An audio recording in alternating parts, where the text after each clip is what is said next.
Hi everyone, today we have a new video review, and as you can see, this time I'm going to show you the fresh release from Miniart. It comes in 1/48 scale and it might be handy for showing off your aircraft in the same size. So you can see it's a Marston matte landing strip, and we have here it accompanied with the barrels, so they're also shown here on the box art.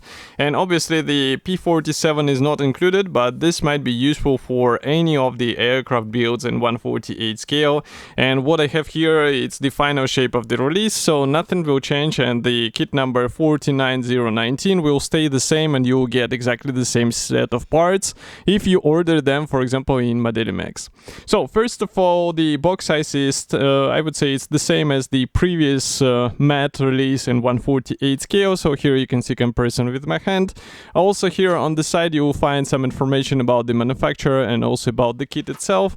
And on the opposite side, you can see that we have the decals from Cartograph. We also have various, let's say, marking options for the barrels, and we have only one panel, which is 227 by 315 millimeters size. And it's a top opening box, so just give me a second.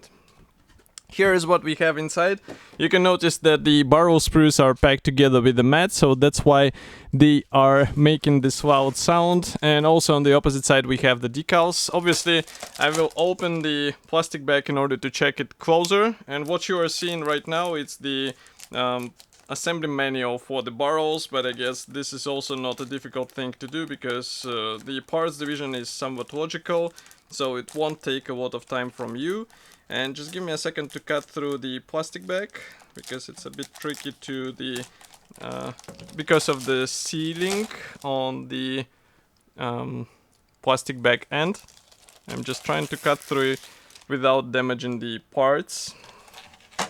And I suggest we start with the barrel sprues, and then we will continue with the decals and also with the mat itself.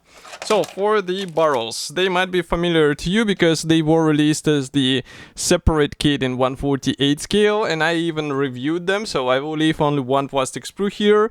But as I said, if you saw the previous video with the single release, you won't find anything new here. I have to say that the barrels look alright. As you can see, we have several types, so there are smooth side barrels and also the ribbed ones. It's up to you which one you will pick.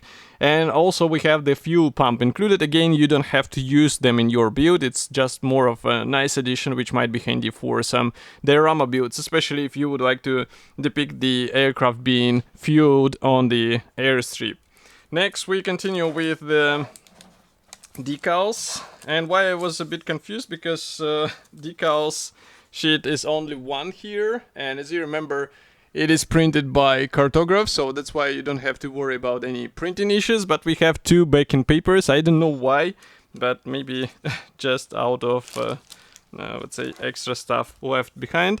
Next we continue here with the landing mat. So this one, as you remember, comes as a single piece part, and what is nice is that we have really good texture details here, as well as the really rough inner structure, so it will not bend inside because of the weight of the model. And this is really nice design from Miniart because it's well thought and it will prove to be sturdy for displaying your model.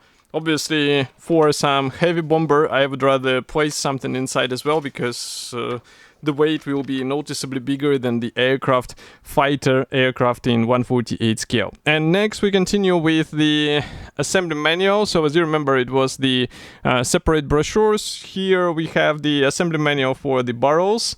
And also here you can see the marking guide. So in the previous video I was saying that it's a good material also for the weathering ideas. So here you can see that we have the color modulation on the separate panels. And it might be also good to check some reference material. I mean the photos with this type of the surface, because it will give you some ideas on how to implement the weathering in a proper way. But overall I think it's a decent add-on for showing off your aircraft in 1/48 scale. It should be already available, so you can get it right now. And of course I will be happy to hear your opinion, so write it here in the comment section below, and I will see you in the next video review as usual. Thank you for joining me today, and bye.